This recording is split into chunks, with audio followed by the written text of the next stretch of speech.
Okay, so I see a lot of hands up. I'm going to start with you, sir, with the beautiful little girl. Come next to you in the black jacket, and I'll come to you in the blue coat third, okay? I think these are simple questions. One is, are there going to be like picnic tables and benches spread around? And also on the art. I mean, I like some of the parks where they have little interesting art pieces kind of spread throughout. I don't know if that's more decoration, so it's not going to be art budget, or how those little things just go.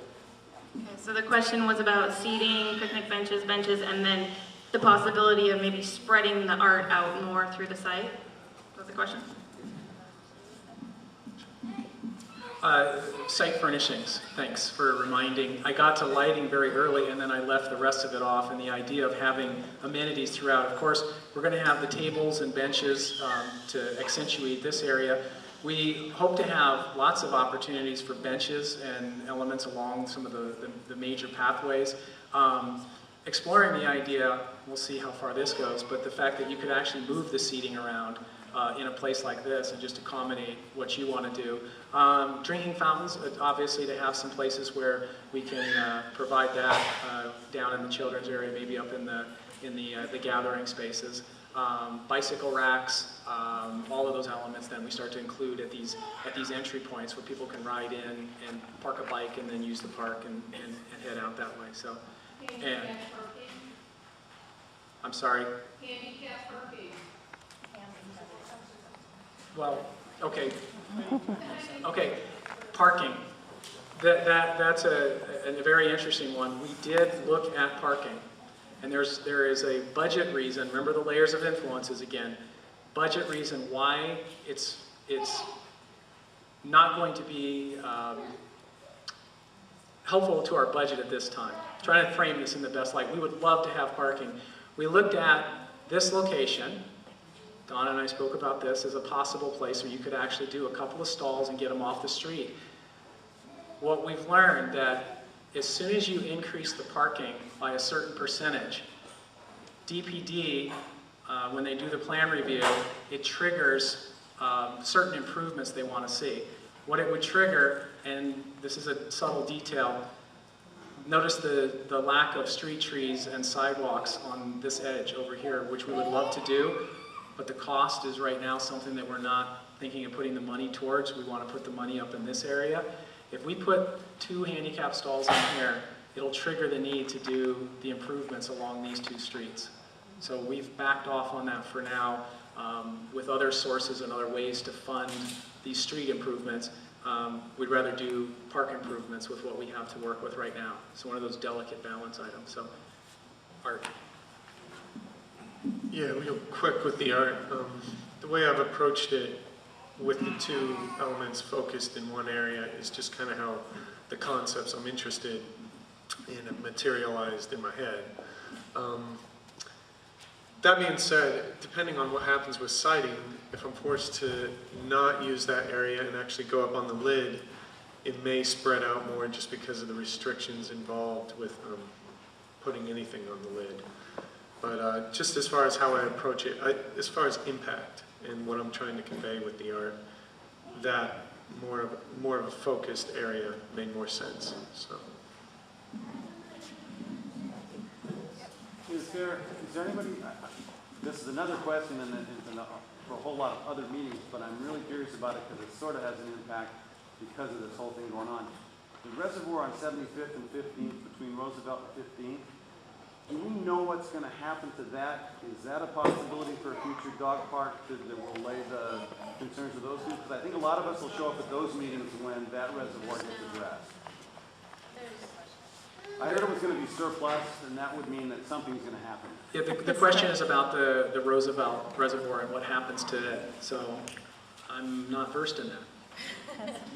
I'm not very well versed in it as well, but what I've heard from SBU is that's sort of on the table of they don't know what they're going to do with it yet. So since they have no idea, that's not even been put on our table to be like a park. But just stay tuned with them, and I'm sure there'll be something in the future. Conceivably, if that were surplus like they were saying, and then we have this huge park here, that potentially there might be a chance down the road for a dog park down there, let's say.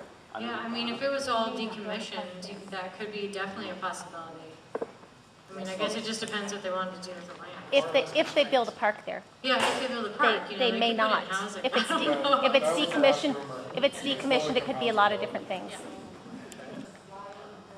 We'll all get filthy.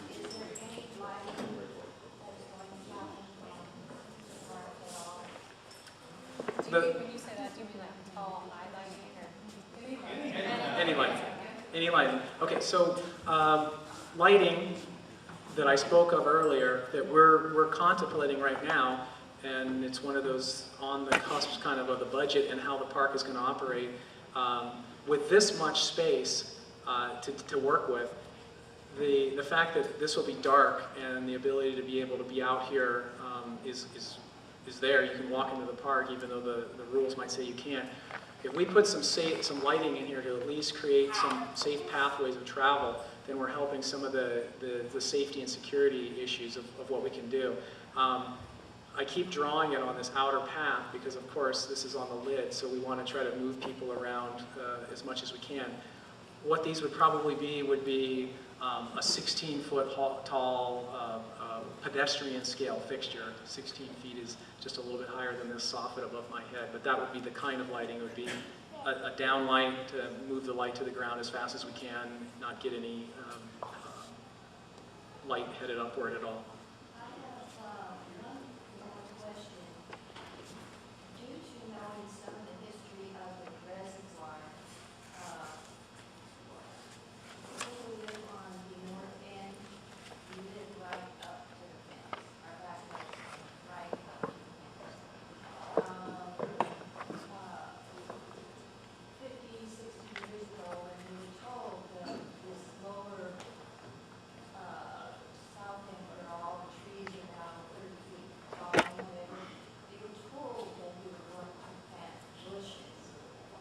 Now, if you're telling us that, I would really like to know what height the trees are going to be in our backyards.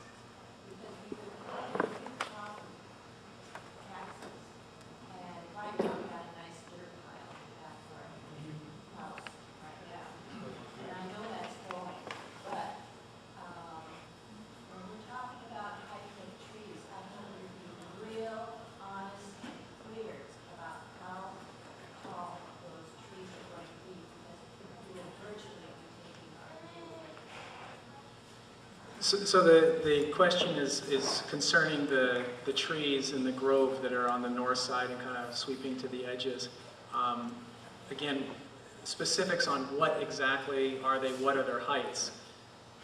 In a concept like this, what we're running with right now is the thought that these would be trees that would be 15 to 20 feet tall. They're dwarf or they're smaller scale trees. These are not the 50, 60 foot maples and oaks that you'd see that we propose for this edge, or that you already see as the street trees along this edge. We've also done a delicate balance because while we have a park to design for the greater community, we have this respect for the neighbors along this edge. So the trees aren't just radial like this because of the circular nature of some of this. These are also radial like this, so there's actually views, slots between these trees so that we're not blocking views, so there's still there. Is that part capped, or could you,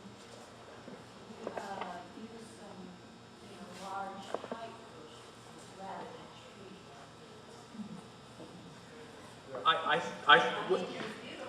Yeah, the only, okay, so the issue with that, I think it's an interesting concept. One of the issues we have with safety, do you recall one of our photos in the design inspiration where we were looking under those trees? Those are smaller scale trees where we had the lawn expanse out beyond. We have to make sure that we have the views under. So if we do lower vegetation, it means that if we have a 15 or a 20-foot shrub, and I heard camellia said somewhere, that creates an unsafe condition. We'd rather be able to have people see under the trees and over them. That was the same thing. Yeah.